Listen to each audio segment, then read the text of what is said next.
Hi, thank you for watching the Microsoft Partner Technology Specialist video series. In today's video, we're going to look at using System Center Configuration Manager 2012 to manage software updates for Microsoft products.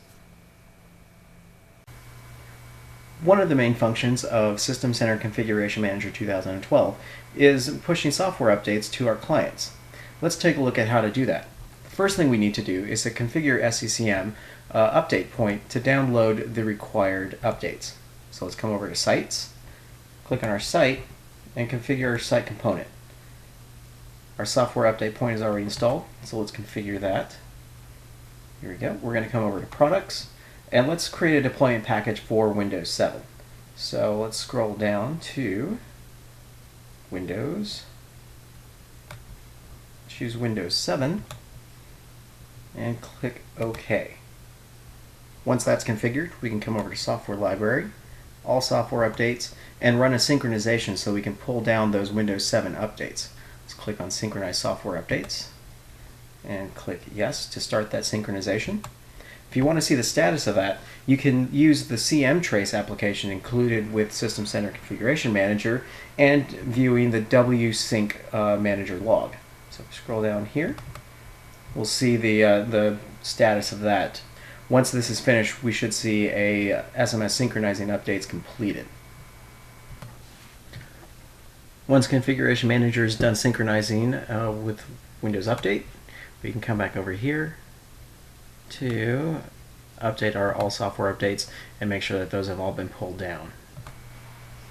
Now that all of our updates have been synced, let's filter some of these out so we can create a deployment package. We're going to add some criteria here.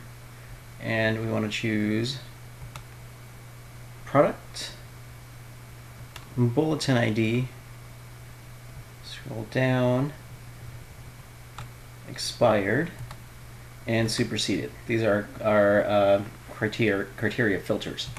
Click Add there, and we'll see them pop up over here.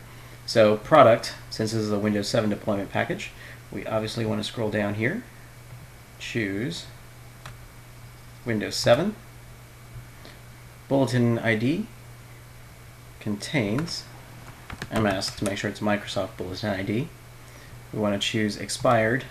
No, we just want to choose all of the non-expired updates and any that have not been superseded. So we click no there and click on search.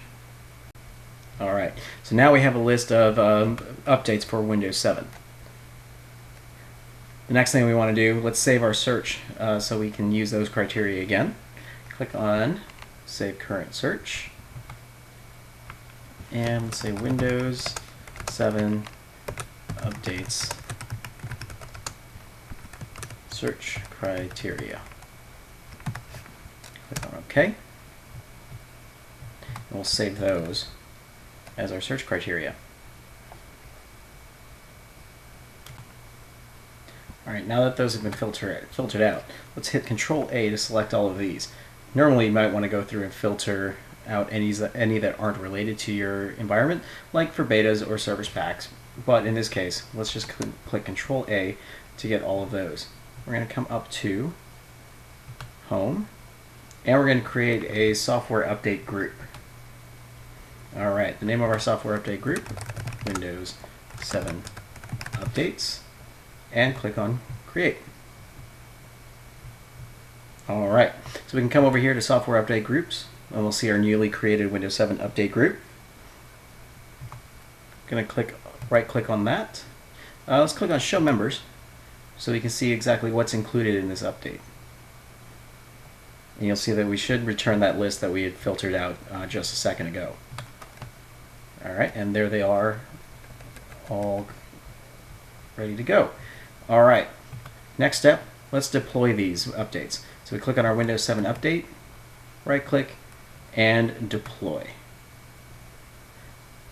Alright, so the default name, Microsoft Software Updates, and then it gives a time and date stamp.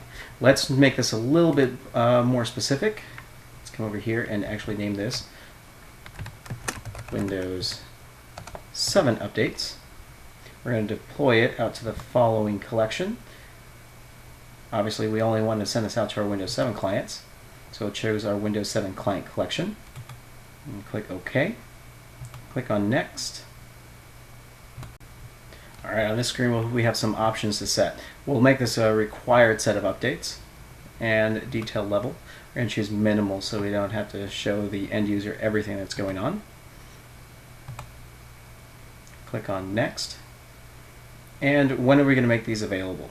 We can make these available as soon as possible, since this is our lab and we won't impact any users actually on our network. In a real world scenario, you might want to set a specific time to deploy these updates and a deadline for those installations. Click on Next. Let's hide all of those notifications.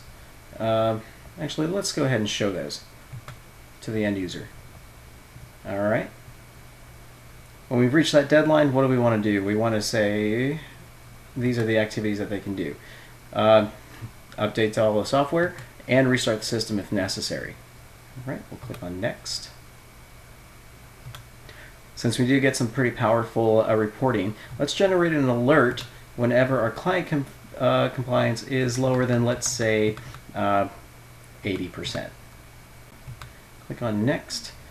For any of your clients that are outside of your network or on a slow connection, here we have some options on what we actually want them to do. I don't have any clients that are on a slow network, but if we did, we'd still want them to download these updates from our distribution point and install them. So let's make sure that option is set. Here we're going to create a new deployment package. Give it a name, Windows 7 Updates, and a package source. So we have sccm 2012 sources, updates, Windows 7. We'll click on Next and choose a distribution point that we're going to distribute these from. Distribution point is going to be our sccm 2012 server. Click OK. Next, we're going to download all the software updates from the internet. Select our language. Review the summary. These are the updates that we're actually downloading.